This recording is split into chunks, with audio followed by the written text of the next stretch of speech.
Yani wewe ukitaka kujijua mimi ni miongoni mwa watu ambaye nimeamua kurudi kwa Mola wangu, jiangalie katika salati dhuha. Ikiwa umo katika dhuha hata kama ni raka mbili, wewe ni miongoni mwa watu ambao wamerudi kwa Mola wao. Anasema Mtume sallallahu alaihi wasallam kwamba binadamu ana viungo 360 katika mwili wake. Zote hizi Mungu amekupa bure bure.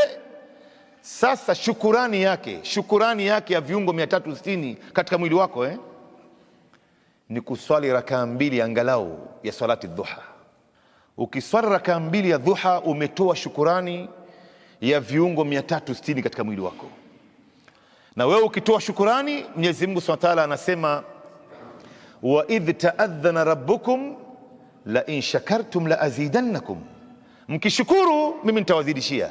Mungu atakuzidishia. Maana ya kwanza, ataiboresha afya yako, itakuwa nzuri zaidi.